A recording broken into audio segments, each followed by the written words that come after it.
Assalamualaikum warahmatullahi wabarakatuh dan selamat pagi. Pada kesempatan kali ini kita ketemu lagi di channel yang membahas tentang masalah-masalah pendidikan dan psikologi. Kita akan membahas sesuatu yang sering kita bicarakan, tetapi mungkin tidak terlalu detail, yaitu 3 lapisan otak yang dimiliki oleh manusia. Kita perlu tahu bahwa dalam pembelajaran, di dalam kehidupan kita berhubungan dengan yang namanya otak manusia. Manusia intinya sebetulnya dibahas atau dinilai dari kapasitas berpikir dia.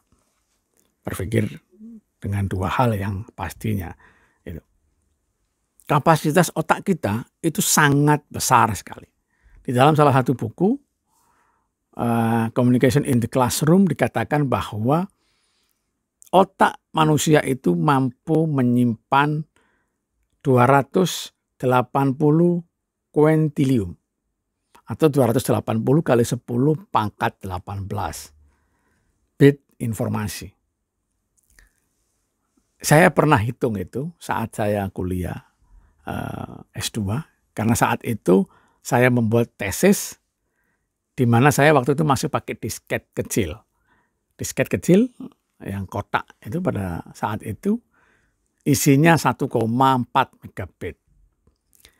Yang kalau saya tulis di Word itu sekitar 202 halaman. Saya anggap 200 halaman. Lalu saya coba kalikan sehingga ketemunya kurang lebihnya bahwa kapasitas otak kita itu mampu menyimpan 400 triliun buku. Yang satu bukunya tebalnya sekitar 500 halaman. Intinya adalah bahwa otak kita itu sedemikian rupa besarnya kapasitasnya. Dan memang sekali lagi otak kita disiapkan oleh Tuhan untuk menerima informasi berbentuk video dan gambar. Kita selalu mengingat sesuatu itu bentuknya video atau gambar. Gitu. Tidak pernah kita menerima dalam bentuk doc ataupun Excel. Gitu. Selalu bentuknya gambar, yang itu megabitnya cukup besar. Itu yang pertama. Artinya apa? Otak kita sangat-sangat besar kapasitasnya, sehingga sebagian ilmuwan mengatakan bahwa informasi yang masuk ke dalam otak kita tidak akan pernah hilang. Hanya terselip di tempat-tempat tertentu. Gitu. Kemudian yang perlu juga kita ketahui bahwa secara evolusi dikatakan oleh beberapa ilmuwan, kita lebih menyimpan informasi-informasi yang berbau penderitaan, bukan kebahagiaan. Jadi manusia itu lebih siap menyimpan penderitaan daripada kebahagiaan. Artinya apa? Artinya alam atau mungkin Tuhan menyiapkan itu agar kita mampu secara evolusi untuk bertahan hidup. Saat kita menyimpan hal-hal yang jelek, maka hal-hal yang jelek itu akan kita hindari. Sehingga kita akan mampu bertahan dalam kehidupan kita ke depannya. Itu oleh karena itu jangan heran bahwa banyak hal-hal yang negatif lebih kita ingat-ingat, bahkan lebih kita sukai. Itu. Mungkin akan kita bahas setelah itu. Otak manusia menurut Paul MacLeod dan mungkin yang lainnya ada 3 lapis. Yang pertama adalah otak reptil. Otak reptil dikatakan otak reptil karena dia dimiliki oleh hewan-hewan reptil yang lainnya. Artinya manusia memiliki itu, kemudian hewan-hewan yang lain juga memiliki itu, otak reptil. Otak reptil ini fungsinya adalah untuk mengontrol pernapasan, detak jantung, kemudian insting-insting primitif, marah, terancam, dan lain sebagainya. Gitu. Makanya hewan-hewan itu seringkali memiliki itu untuk apa? Untuk menghindari dari ancaman. Untuk menghindari, dia tahu temannya marah atau dia saat emosi. Kemudian dia tahu hal-hal yang lainnya. Dia punya otak tapi kapasitasnya untuk itu. Kita juga punya, tapi itu kapasitasnya yang paling rendah. Kemudian level kedua, yaitu otak limbik, lapisan yang kedua, otak limbik. Otak limbik ini terdiri dari amigdala, kemudian hipotalamus, hipokampus, kemudian singulat gyrus dan lain sebagainya.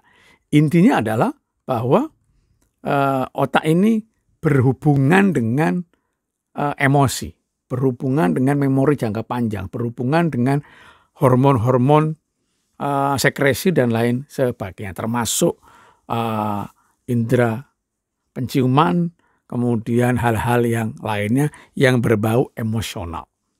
Oleh karena itu hal-hal yang berbau emosional akan disimpan di otak limbik. Kemudian yang terakhir baru itu namanya neokortek atau otak berpikir. Seperti mungkin Anda sedang mendengarkan saya atau saya sedang berbicara seperti ini menggunakan neokortek. Gitu. Nah, apa fungsinya tiga hal itu? Yang pertama, saat kita mendengar kejadian-kejadian yang membuat kita marah, hal-hal yang sangat dramatis, maka yang bekerja adalah otak reptil. Saat kita misalnya sangat lapar, saat kita misalnya ingin buang air ke kamar mandi, sedemikian rupa menahannya, maka kita harus ke sana karena yang bekerja adalah otak reptil. Saat otak reptil bekerja, saat otak reptil ingin mendapatkan bagiannya, maka otak emosi sama neokortek tidak berjalan.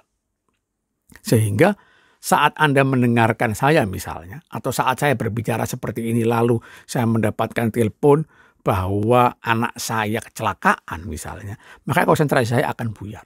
Saat Anda mendengarkan saya seperti ini, misalnya Anda setel video Anda mendengarkan saya lalu Anda mendapatkan informasi tentang kebakaran di rumah Anda, atau Anda ingin buang air kecil yang sedemikian rupa, Anda tidak mungkin bisa konsentrasi. Anda harus selesaikan itu dulu, baru kembali mendengarkan lagi. Kenapa? Karena otak reptil yang berjalan akan menghilangkan sementara waktu otak limbik dan neokortek. Itu fungsinya. Kemudian baru otak emosional. Itu. Otak emosional juga sama. Saat kita marah, saat kita jengkel, saat kita mungkin mendapatkan tekanan-tekanan emosi, maka biasanya otak berpikir akan tertekan. Oleh karena itu jangan heran apabila anak didik kita, apabila kita mengajar di kelas dengan menakutkan, maka anak-anak itu bukan makin pandai. Kenapa? Karena ketakutan mereka yang berjalan adalah otak emosional menekan otak neokortek. Artinya apa? Yang semestinya dia bisa, malah tidak bisa. Ketakutan-ketakutan mereka terhadap mata pelajaran, ketakutan-ketakutan kita terhadap guru, menyebabkan bukan informasi itu, bukan pelajaran itu makin mudah diberikan, tapi makin sulit diterima oleh anak-anak. Ini penting dipahami. Bagaimana guru tidak menakutkan, bagaimana anak-anak tidak merasa kesulitan, karena ketakutan itu masalah. Oleh karena itu, beberapa tips misalnya, anak itu perlu diberitahu bahwa atau diyakinkan bahwa mata pelajaran itu mudah, sehingga dia tidak ketakutan. Caranya gimana? Ulangan-ulangan harian di awal tahun, di bab pertama, upayakan semudah mungkin, upayakan gampang mungkin sehingga anak-anak itu hampir di semua kelas mendapatkan nilai baik. Saat mereka di awal pelajaran bab 1 ulangan harian pertama mendapatkan nilai sangat baik di hampir semua kelas, walaupun mungkin ada yang maksimal tetapi mayoritas merasa nilainya cukup baik, maka mereka merasa pelajaran ini tidak terlalu sulit. Ketakutan, emosi, kejengkelan akan turun. Kesenangan, keceriaan akan mulai meningkat. Saya ternyata bisa, saya dapat nilai 80. Walaupun mungkin tingkat temannya 90 ataupun 100. Misalnya. Tetapi dia merasa saya bisa. Pelajaran ini ternyata tidak terlalu sulit. Mungkin saat SMP dia mungkin kesulitan. Ternyata saat masuk SMA di awal dia mungkin mendapatkan nilai yang cukup lumayan. Itu. Saat mereka senang, Saat mereka mendapatkan emosi-emosi positif, maka hormon-hormon keceriaan, endorfin akan keluar dan itu akan menjadikan broad mind. Otak akan makin terbuka. Ini kerja sistem limbik, otak emosional. Walaupun otak emosional ini bukan berarti tidak akan mengarahkan ke neokortek. Otak berpikir akan menjadi makin kuat, akan menjadi makin baik apabila didorong oleh emosi positif. Jadi otak limbik kalau menekan, maka neokortek tidak berjalan. Tetapi kalau otak limbik atau emosi itu mendorong, memberikan tambahan emosi, maka cara berpikir neokortek akan makin berkembang. Itu. Makanya jangan heran banyak orang-orang itu yang makin cerdas, yang makin mampu, yang makin bekerja keras, dan yang makin menemukan hal-hal yang lain karena didorong di samping kecerdasannya juga emosi-emosi positif. Itulah yang sering saya sampaikan di beberapa video sebelumnya bahwa bagaimana psikologi positif itu harus juga ikut masuk ke sekolah. Karena apa? Karena psikologi positif dengan PERMA yang sudah pernah saya sampaikan, itu akan mendorong neokortek untuk menjadi lebih maksimal. Jadi, sekali lagi, saat misalnya orang tua melihat anaknya dengan emosi, maka apa yang terjadi? Dia akan marah-marah. Saat dia marah-marah, penyelesaian makin sulit dibuat.